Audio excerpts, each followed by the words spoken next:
was a People's Choice Award for Ducati's most popular motorcycle in the country, or the one that sells the most, has to be the Ducati Scrambler. And not just because it is the most affordable bike in Ducati's portfolio, but also because it's just too much fun riding and it's not intimidating at all. Because I mean, look at it, it's 800cc and you do tend to get intimidated by superbikes, but this one is a hoot. And I would say don't worry about it, just get on it and be prepared to have a lot of fun and adventure.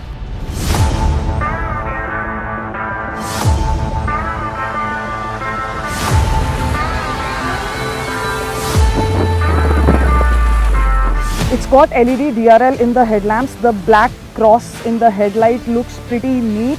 Now let's look at the instrumental cluster.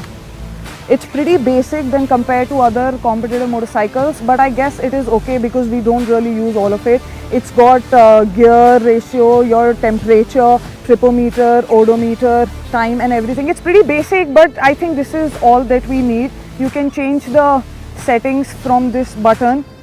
Everything is well built and attention to details is just perfect.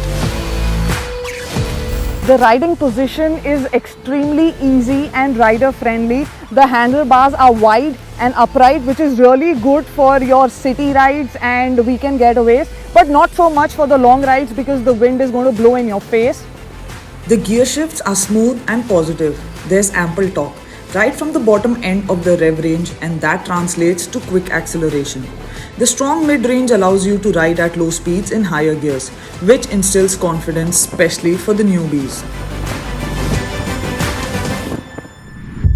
The trellis frame, the revised suspension and Pirelli tires obviously gives you much more confidence, especially on the corners, even if it's a scrambler.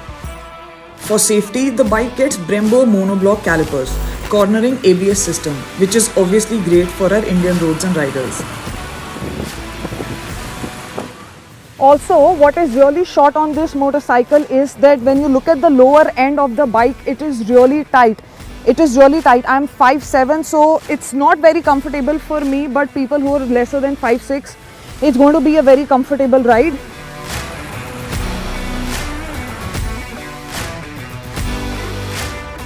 The bike is best to wiggle through traffic and is extremely light. It does not feel like 173 kgs at all. Very easy to maneuver. Talking about the city ride, the bike does have a lot of power and ample torque to offer, so be careful of the heat, especially from the rear cylinder. It might roast you. I mean, I felt the heat even after I switched off the engine because I was taking a photograph.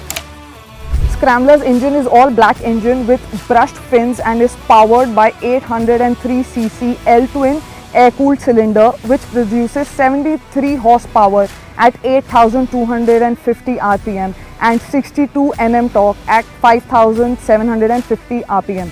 The exhaust gets a new cylindrical shape and sound is okay, I guess. I'm not that disappointed, but I know some of you might. I understand it's the emission norms and this is BS6 compliant. Let's hear the sound of the motorcycle.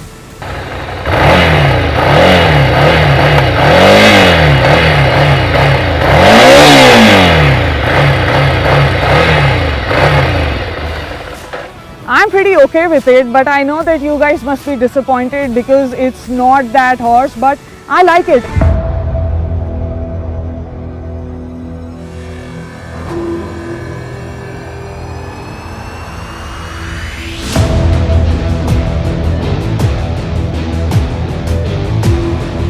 Scrambler gets the block pattern tires, which doesn't let you stop even when the tarmac does and the off-road fun begins. They do grip the bike tight. The fuel tank capacity is 13.5 litre and it could give easily around 20 kilometers per litre, which is pretty generous for 800cc motorcycle.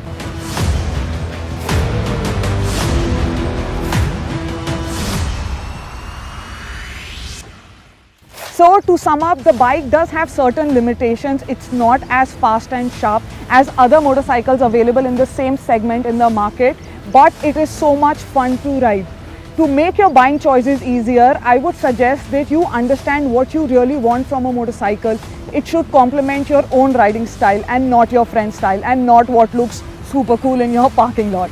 Alright, before you go, please like, subscribe and share if you really like our auto content, and leave all your queries and questions in the comment section before. I'll be very happy to answer them all.